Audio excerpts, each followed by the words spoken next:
Morning, everybody. How you guys doing today? Anyone need anything before we get started? All right. Well, I hope you guys can stay warm through today's lecture. There we go. Brief couple reminders. Today is the 19th. We don't have a lecture on Friday the 21st. My plan is for us to still finish at least all the concepts from chapter 5 today. The last one is power. We'll cover the formulas and DC support. The homework's current due date is set to Monday the 24th, but part of me doesn't feel quite right making it, we don't really have the Friday to include more to work more examples and for people to ask questions before the weekend of them doing it. So I still advise you to treat it like it's due on the Monday. Like, please work on it over the weekend so that you can come to class on Monday with questions. But I do think I am planning to move the technical due date to midnight on Wednesday, just to give a little bit of extra wiggle room there, just in case. Do still try to have as much of it done as you can by the Monday so that we can ask questions about it on Monday, and then the Wednesday can be any last minute things that come up. And we still have normal lab for the foreseeable future.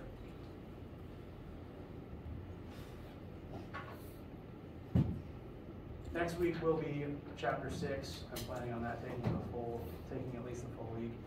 And that'll be about momentum, which will work very similarly to kinetic energy. In fact, we're going to be comparing it rather frequently to kinetic energy in some specific ways. But for today, we are going to begin with an example that ties a few concepts into each other, because all the homework problems involve multiple forms of energy or multiple concepts together at once. So we're going to begin with a similar sort of example that involves a couple different things working together in tandem, and then we'll spend the latter half of lecture defining and starting to utilize the concept of power.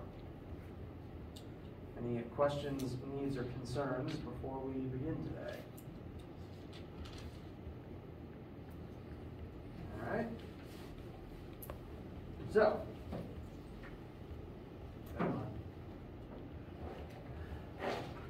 to start with, let's look at an example involving a box being pushed along a frictionless table.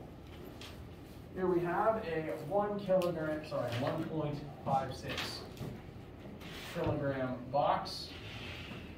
I keep wanting to say either box or block at the same time, and so occasionally I might say blocks. So we know this object's mass. We are going to push it along the surface of this table with a force of 10 newtons for a distance of 2 meters.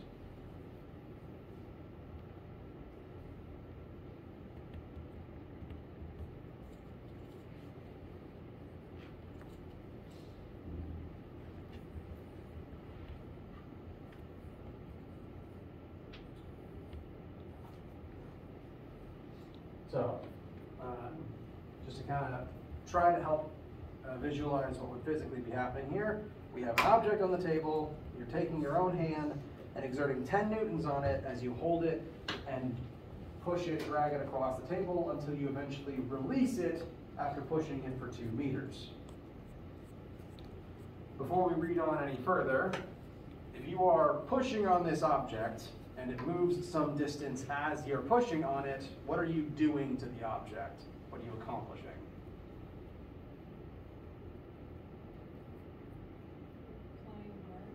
You're doing work. That's correct. Work equals force times displacement. You're exerting 10 newtons of force and pushing it 2 meters forward. So you are doing work as you are pushing this box along the table. This is, again, basically you're just grabbing it, dragging it across the table, and shoving it to launch it at speed. Now, after that 2 meters, you're going to release the object. You've launched it, slung it across the table, and it's going to continue gliding across the table at some speed until it eventually strikes a spring. Now this is a setup that shows up a lot in physics textbooks, although you don't really see it much outside of a laboratory. Envision this like a spring sticking out of a wall, and instead of the box slamming into the wall, it's instead going to slam into the spring. Kind of the reverse of a spring-loaded marble cannon. Rather than compressing the spring and then using that to launch an object, the object is going to collide with the spring and then compress the spring in that impact. So, again, kind of the reverse of launching with a spring.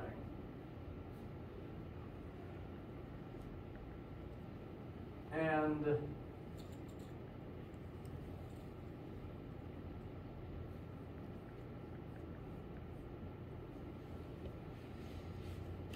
as the box collides with the spring, the box is eventually going to stop because the spring is exerting a force on the box. It's going to absorb the energy from the box. And the spring will compress a distance of 15 centimeters as this happens.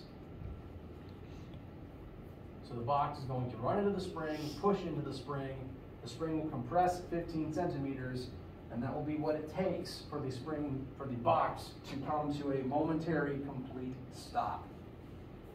And we're going to freeze time at that point.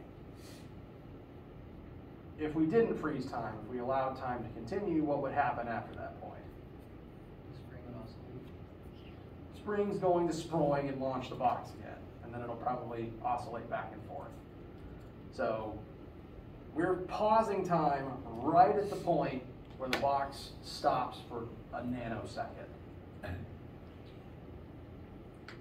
We're not factoring in that it's going to bounce away. We're just looking at this frozen moment.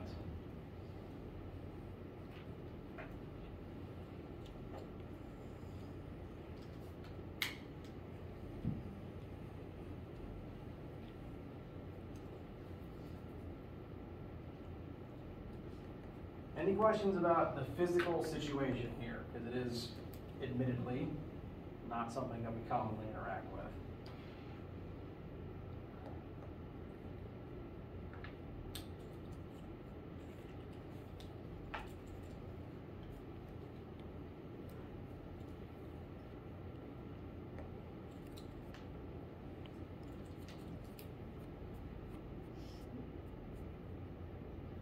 If it compresses it, does that just mean it's slowing it down? The spring is going to slow the box down. And in doing so, as the box pushes into the spring will compress. It'll get smaller by 15 centimeters. Kind of again like when you were loading the marble cannon in the first couple weeks of lab and you press into the mechanism with the plunger, you're compressing that spring each time and storing more energy in it the further you compress it.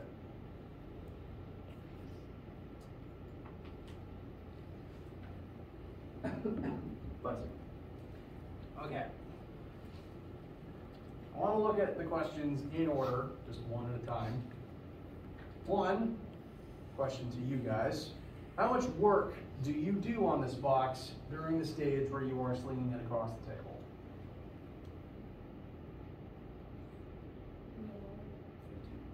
Say again? Work is in joules, right? Yes. So it's 20 joules? It is 20 joules. Very good. You are exerting a 10 Newton force on this box and doing so as it moves 2 meters forwards, so grabbing and dragging for 2 whole meters. And those two things are within the same axis as each other. They're both pointing forwards in the x-axis. So the work formula, work equals force times displacement, whoops, will be 10 newtons times 2 meters, and that should give us 20 joules of work. You used up 20 joules of your own energy in launching this box. Excuse me.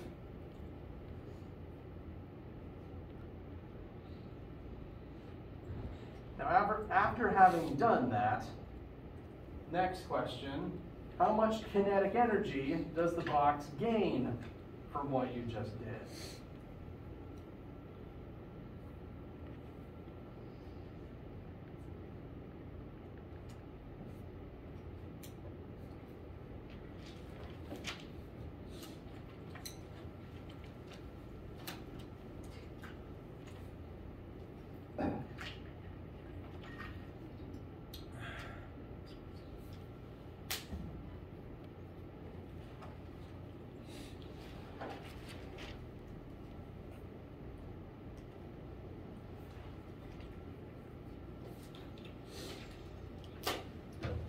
So the purpose of doing work is to give energy to something else. Kind of like throwing a baseball. You do work, you exert force and move the ball over some distance in your hand, and you give it energy so that it then has kinetic energy to sail out of your hands and move forwards. So when you do work, some other object acquires the same amount of energy, but in a different form. In the case of throwing a baseball or launching this box across the table, the object is going to gain that energy in the kinetic form. You know this because the object is now moving. It now has kinetic energy. So the box would have to gain this much kinetic energy from this exchange. That much or This much. You do 20 joules of work, you give up 20 joules of your own energy to give to the box.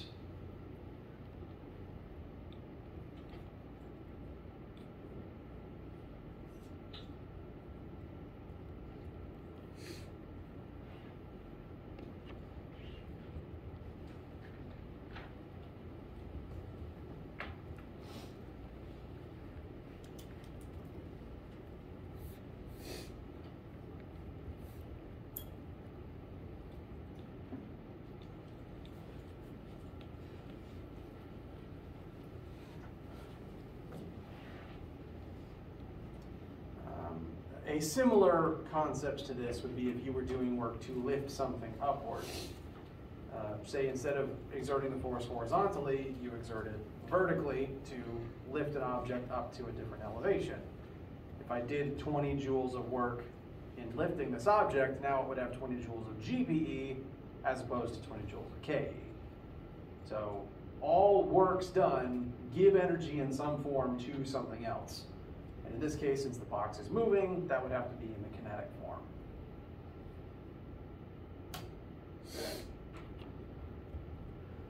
Questions before moving on to the other parts? Yes? Is there like an x-axis equivalent of GPE, or is it just the idea that like something has potential energy because I can act like I can use a force to move it? There could be. There could be an x-axis equivalent to GPE. For one, you could tilt your axis and say gravity works in the x and not the y. It could just be a label thing. On Earth, though, gravity does specifically operate up and down. Now that said, there are other types of fields that can create potential energies in them. Gravity is not the only one. There's other forces in the universe that behave like gravity, like electric and magnetic forces.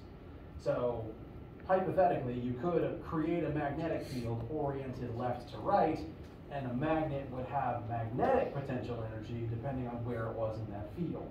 And then it would either fall left or right depending on the direction of the field. So technically, yes. Technically, yes.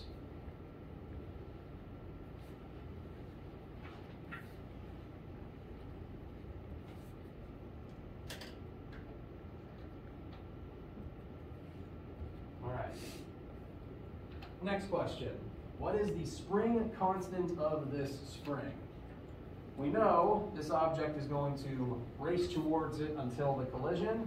Upon the collision, the box will come to a stop and the spring will compress by 15 centimeters. What is happening to the energy involved in this situation? if we can treat this is the initial stage and this is the final stage.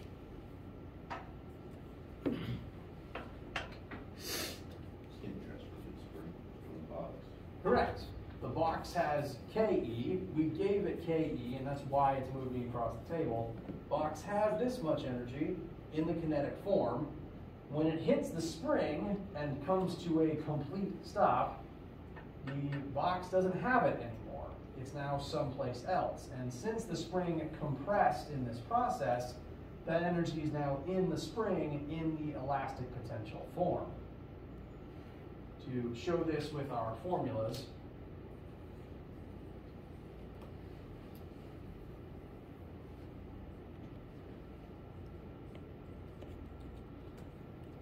I'm using the form of law of conservation of energy we discussed on Monday that discusses mechanical forms specifically. Both KE and EPE are forms of mechanical energy since they are related to energy.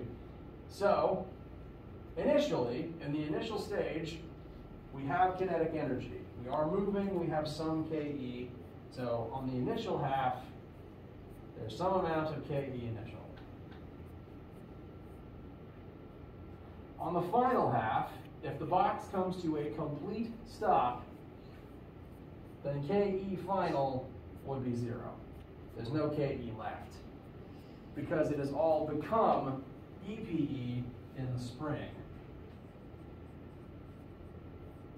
The spring compressed and absorbed that kinetic energy into itself.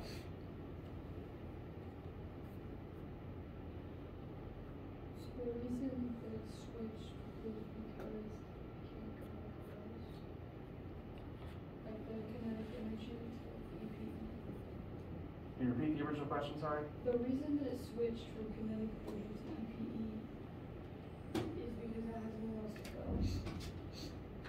It switches because the spring stops it. The spring stops it for a moment. And this is actually fairly similar to if you just throw a basketball at the floor. For a split second in that collision, the ball stops. Its speed drops to 0 for a moment. Same thing here.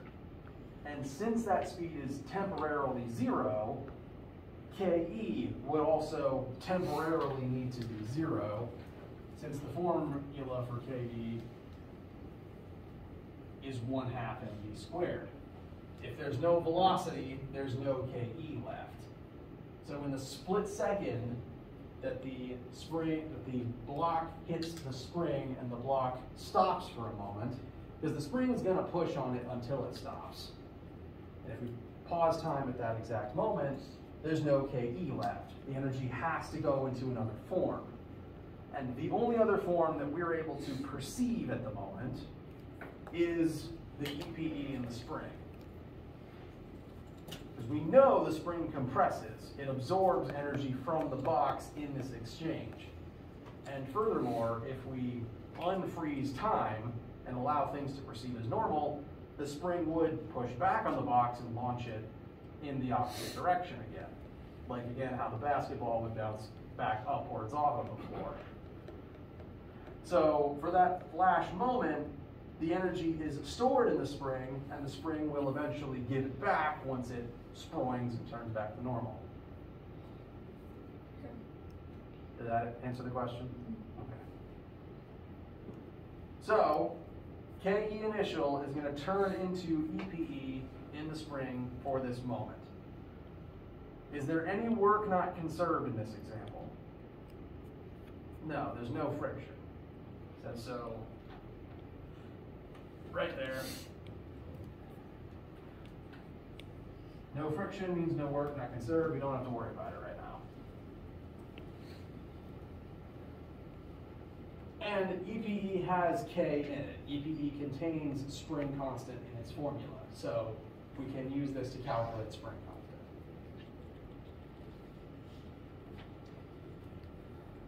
The box had 20 joules of kinetic energy. We know this because that's all the energy that we gave it for the intent, specific purposes of moving.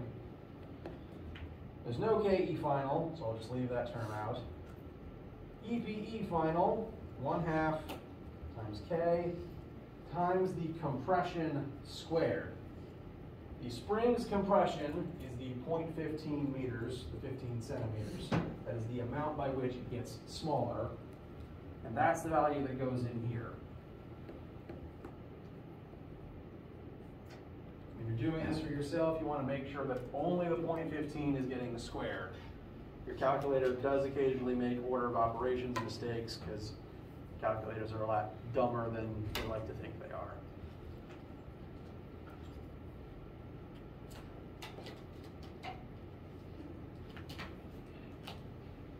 And let me know what value you find for K. So EPE is just like what's in this, like what's in this. Correct. It is energy temporarily stored in the spring.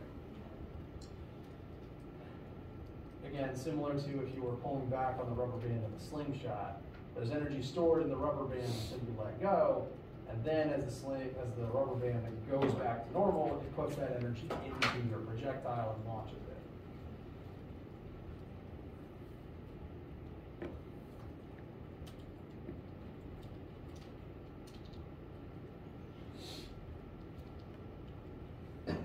Bless you.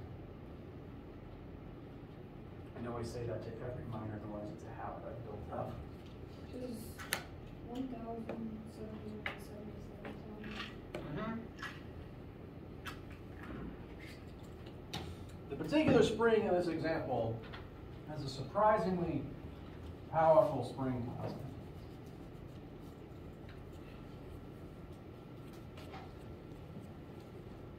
A large spring constant tells you that this particular spring takes a lot of force to compress.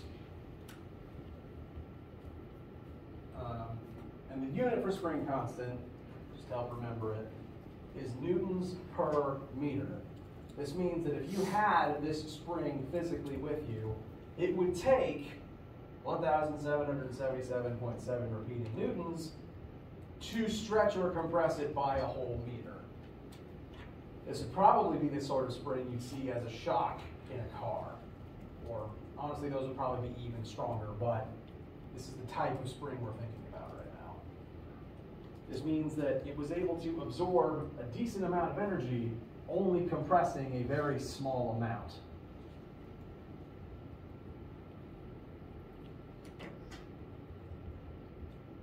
And so we found the spring constant utilizing EPE. Last question. What force is the spring pushing on the block when it comes to rest? If you'll recall, the definition of spring constant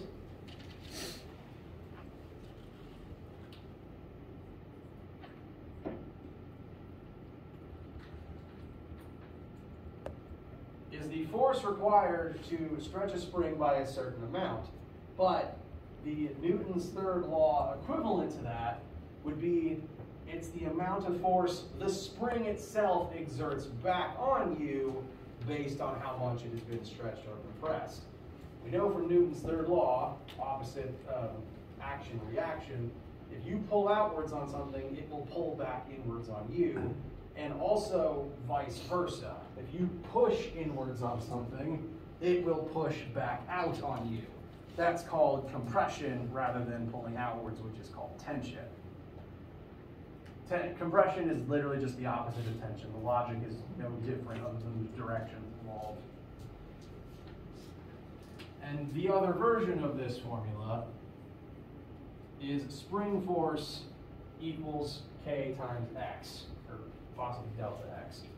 This just tells you that spring constant times the change in length will tell you not only the force needed to compress the spring by that amount, but also the force that the spring exerts back. This is why it's called Fs, or spring force, because the number can be the force the spring itself is exerting. So, spring force equals our spring constant times our compression. I believe this should come out to approximately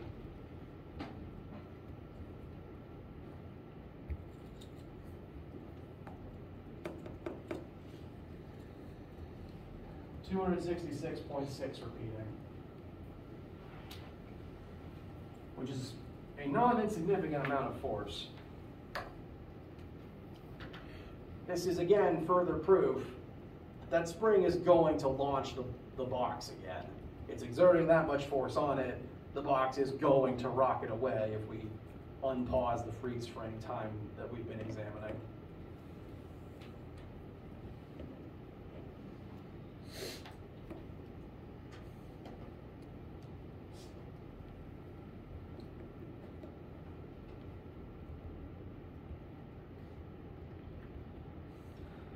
Any questions about any part of this particular example?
All right, if there's no questions at this particular time, we're going to now switch gears and start defining the physics definition of power. This is the last new concept related to chapter 5. So, quick hypothetical question to kind of inform why power is important. A car can pull a very heavy weight fairly quickly. So let's say you got a 100-pound box and the car is able to drag it a certain distance using a certain amount of force pretty fast and pretty easily. The car is not going to strain to tow something that's just 100 pounds. Well, let's say that hypothetically, I managed to push the same object the same distance using the same amount of force. Now, that's not a good idea. I'm going to be tired, I'm going to be exhausted, and the car is going to be able to do it faster than me. But if I in the car use the same force, if I in the car use the same force and push the object the same distance, is there any difference between what we accomplished in terms of work?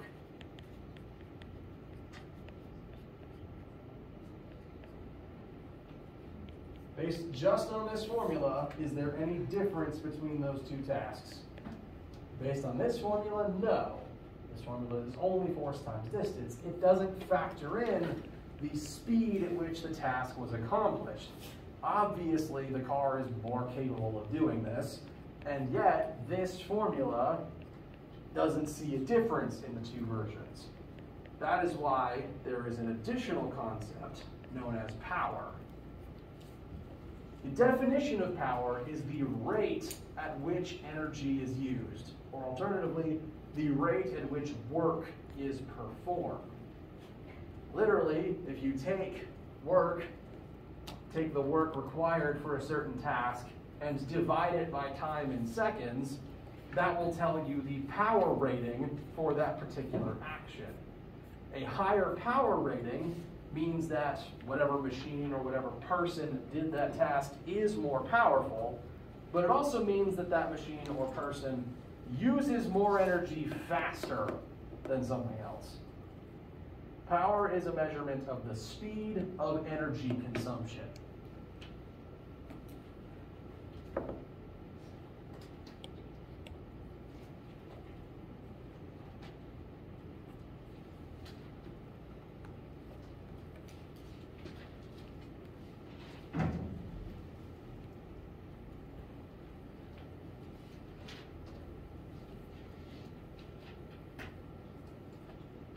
So back to the hypothetical question from the previous slide, car and I may do the same amount of work pushing that same object with the same force for the same distance, but if the car does it faster in less time, same work divided by a smaller time value, the car would have a higher power output.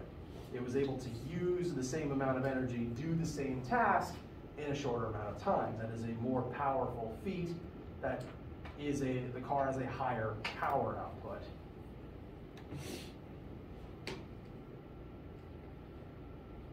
Now, in this class, power is shortened to variable P. This is a new variable, so I'm going to go through the list of all the things you should know about it. Power, first thing to note is it's not a vector. I'm going to tell you if any new variables we talk about are vectors, and power isn't one. If you look at this formula,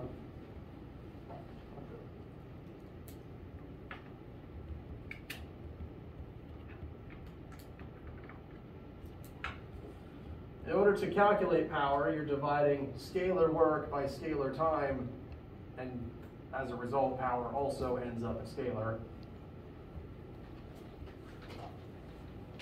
Additionally, the unit for power that we're going to be using is watts. This is the metric unit for power, and I'm 99% sure it's a unit you've heard spoken aloud before, even if you haven't used it in a science class yet. Off the very top of your head, what's the first concept you think of when you hear the word watts? Electricity. Yeah, you're not wrong. In the United States, and I assume most other countries, most appliances are sold listing a certain wattage requirement. That watts, those electrical watts, are actually the same watts that we'll be using in this class. We just don't usually talk about them outside of electrical contexts, outside of physics class. So, same watts you've heard of, you're not even using it wrong. This is one of those cases where it's right and I don't have to correct anything. The weird thing is that the variable for watts is uppercase W, which is the same as the shortened form for work, because physics ran out of letters a long time ago. We even raided the Greek alphabet and we still don't have enough. The way to tell apart if a W stands for watts or if it stands for work is whether or not that W is in a formula or not. Work is a variable, so any W in a formula is asking for work. Watts is a unit, so if the W is next to a number as a unit, that means it's watts. That's probably still going to trip someone up at some point, but I want to try to address it now. And I apologize that the English alphabet only has 26 letters. But anymore, it'd be even harder to learn in the first place. To help set a sense of scale, the definition of 1 watt is 1 joule of energy spent in 1 second. So if you bought a 30-watt light bulb, it needs 30 joules every second in order to stay active. If it doesn't get enough energy, if you're only giving it like 20 joules instead of 30 every single second, it's either going to dim or go out. So the wattage of an appliance, and even the wattage of a human, tells you how much energy it needs every second to stay on. If you don't meet your own wattage limit, you will either, well, hopefully you'll just be drowsy until you eat, or you'll fall asleep.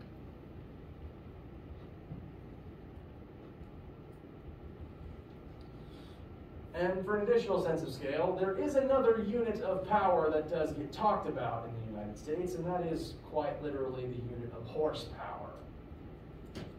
1 HP is approximately 745.7 joules, and car commercials want you to believe that 1 horsepower is the power output of a whole full-grown horse. This is actually not entirely true. This is a fun fact. The unit for horsepowers, when people were like trying to get the unit cataloged to be able to use it in science, the horse that they used for horsepowers wasn't a racehorse, wasn't a draft horse, wasn't even a full-grown horse of any variety. It was a mine pony. A pony specifically bred and kept small to pull mine carts through coal shafts. So when car commercials advertise to you 750 brake horsepower, it's actually pony power, and it's not quite as impressive as they want you to think it is. So, history fact. Questions so far? All right. Before we use this formula in a quick example, there is a second formula, and you shouldn't treat it any differently. Power can also be calculated by multiplying the force needed to keep an object moving times the velocity at which it is moving. And the useful part about this formula is it is derived directly from the previous one. If I write down power equals work over time, formula for work is force times displacement. You do work by pushing something and having it move. So I'm just going to replace work with force times displacement in the power formula. And interestingly, now we've got force times displacement over time, and displacement over time is velocity. So I can now replace delta x over t. Slow, oxidative, intermediate fiber. Thank you, Siri. Oops. With v. So they mean exactly the same thing. Whichever version you use just depends on what information you have. And the second one is useful namely for situations involving cars, or there may be one example between the homework or the upcoming test that involves a horse or a donkey pulling something. For example, car engines, if they advertise, how much horsepower they are, that means it takes them, the engine has to exert a certain amount of force to have the car move at a certain speed. So both very useful, and they mean the same thing. Which one you use just depends on what you happen to know.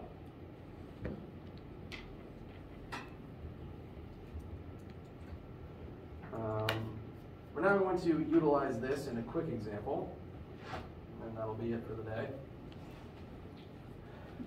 It's moving day, and two of your very powerful friends are helping you move objects onto your 4th floor apartment, possibly. Sorry, you're on the 4th floor this year.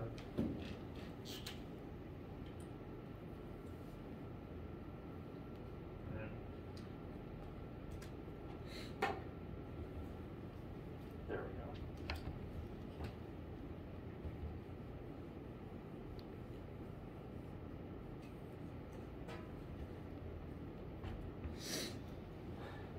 For simplicity's sake, I'm just going to show one 30-meter tall staircase. And your two friends, or one of them could be you, however you want to visualize it. Dang it. I really need to sort out all the markers that are dead and dying. Back at it.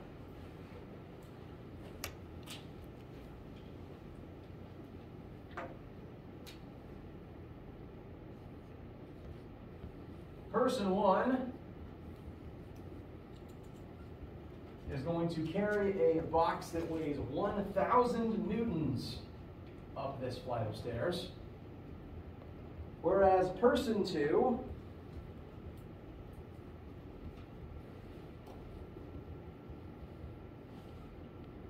is going to carry a box that weighs 500 newtons. So different amounts of force required to lift these objects, but they are going to move them the same distance.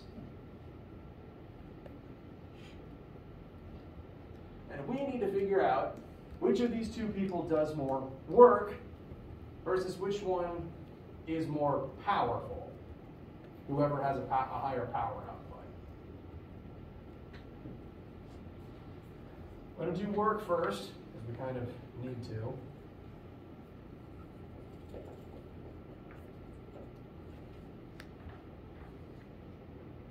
An interesting thing about work, you can do work in any axis. The force can be in any axis, as long as the displacement is in that same axis. For this case, the displacement we're examining is 30 meters upwards. Therefore, the displacement points in the y. To figure out the work done, you'd need to know the force vertically upwards needed to lift the objects in question. So whenever you lift anything, the force you're using is at minimum equal to its weight. So an object's weight times the distance you lifted is the work required to lift at that height. This is coincidentally the same thing as the GPE formula, weight times height lifted.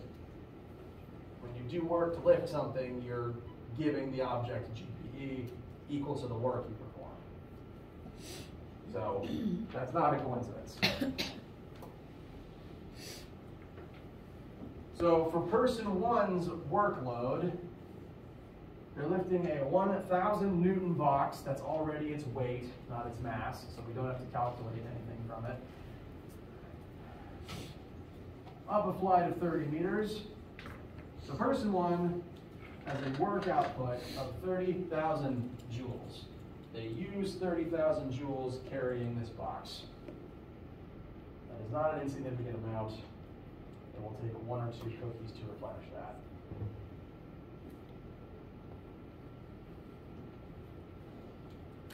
Next is person two. Person two is using half as much force, but carrying the object the same distance. So how much work in comparison do you think you're going to do? Half. Correct assumption. So work 2 will equal person 2's box weight times the same displacement. So 500 times the 30 meters is going to give us 15,000 joules. They did half as much work, although it also means that they only used half as much energy, so they'll be the less tired of the two, hopefully.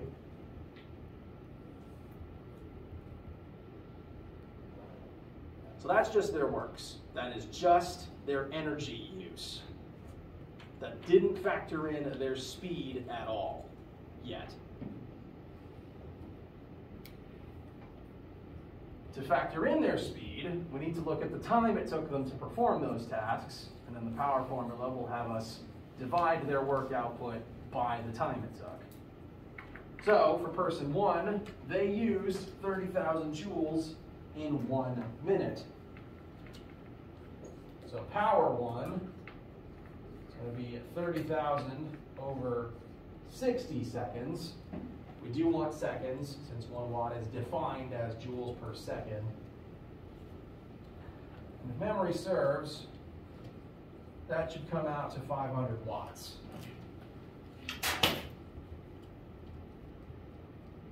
Person 2 did half as much work, but in half as much time. They did 15,000 joules in 30 seconds. Whoops, I almost wrote 60 again. Which should also come out to be 500 watts.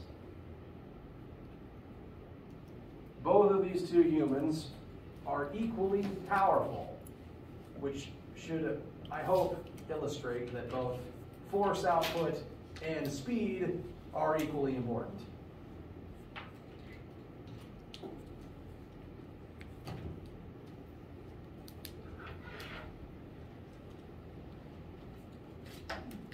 Questions?